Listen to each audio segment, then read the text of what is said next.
देखो भाई, अगर सिर्फ टीजर देख कर किसी फिल्म का फ्यूचर डिसाइड किया जा सकता था तो ईटा एक ऐसी फिल्म लग रही है मुझे जो कि सिर्फ हिट नहीं बल्कि सालों तक याद रखी जा सकती है। और इसका सबसे बड़ा रीजन है one and only Shraddha Kapoor. So welcome back to the Rahul unscripted once again. तो देखो, क्योंकि जो मैंने इस टीजर में नोटिस किया है वो ऑनेस्टली श्रद्धा कपूर का अब तक का सबसे powerful and career defining character मुझे लग रहा है। टीजर की शुरुआत होती है तमाशा मंडल के एक माहौल से, ढोल ताशे बज रहे हैं, लावणी परफॉर्मेंस चल रही है स्टेज पर, लोगों की भीड़ मौजूद है वहाँ पर, लेकिन क्राउड किसी और को ही देखना चाहती है। हर तरफ सिर्फ एक ही नाम गुजर रहा है, ईठा भाई, ईठा भाई, ईठा भाई। लोग सिर्फ ईठा भाई को देखने की डिमांड कर रहे हैं वहाँ पर। और फिर टीजर हमें एक ऐसे मोमेंट पर ले जाता है जिसने पर्सनली मुझे गूज़बम्स दे दी। एक तरफ स्टेज पर परफॉर्मेंस चल रही है और दूसरी तरफ ईठा भाई दर्द से तड़प रही है। और उस वक्त हमें पता चलता है कि वो प्रेग्नेंट है। सब लोग स्टेज पर है, कोई उसके साथ नहीं है, कोई उसको सहारा नहीं है, कोई उसको मदद के लिए वहाँ पर नहीं है। और फिर वो अकेले ही अपने बच्चे को जन्म देती है। भाई सिर्फ ये एक सीक्वेंस ही बता देता है कि मेकर्स किस लेवल की इमोशनल स्टोरी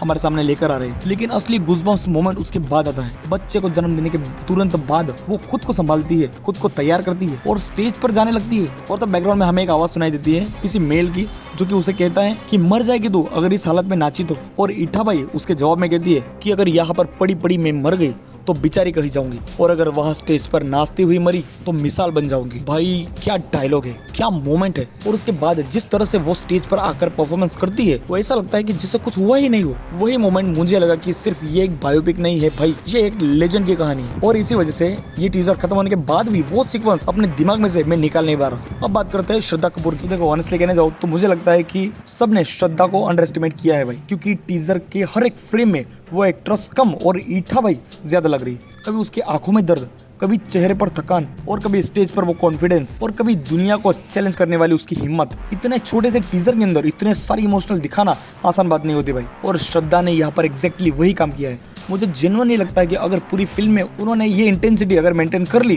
तो ये उनका कैरेक्टर की बेस्ट परफॉर्मेंस बन सकती है। तो देखो, इस फिल्म के कुछ टेक्निकल एस्पेक्ट बात करें तो कॉस्ट्यूम को देखकर ही समझ में आ जाता है कि रिसर्च कितनी सॉलिड हुई है फिल्म के लिए। ट्रेडिशनली नौवारी साड़ी का लुक हो गया, ज्वेलरी होगी, हेयर स्टाइल हो गया, लावणी परफॉर्मेंस हो गया, उसकी प्रेजेंटेशन हो गई, सब कुछ फुल ऑथेंटिक फील करवाता है हमें। और जो नए पोस्टर्स रिलीज हुए हैं उनको देखकर लगता है कि मेकर सिर्फ एक फिल्म नहीं बना रहे, वो एक पूरा दौर रिक्रिएट करने की कोशिश कर रहे हैं। अजय अतुल का बैकग्राउंड म्यूजिक, ओ भाई वो तो अलग ही काम करता है, हर एक सीन को ग्रैंड फील करवाता है। और सिनेमेटोग्राफी भाई, हर फ्रेम पूरा वॉलपेपर मटेरियल लग रहा है। तो देखो, मैं लास्ट में इतना ही कहना चाहूंगा, मेरे लिए ईठा टीजर का सबसे बड़ा अचीवमेंट ये नहीं है कि उसने फिल्म को हाइप कर दिया, उसका सबसे बड़ा अचीवमेंट ये है कि इस टीजर ने मुझे ईठा भाई के नाम की औरत के बारे में जानने के लिए मजबूर कर दिया। मैंने लिटरली ये टीजर देखने के बाद इंटरनेट पे जाकर सर्च किया था कि कौन थी ईठा भाई। और जब कोई टीजर अपने कैरेक्टर में इतना इंटरेस्ट क्रिएट कर देता है तो समझ जाओ भाई, मेकर्स ने आधी लड़ाई तो वैसे ही जीत ली।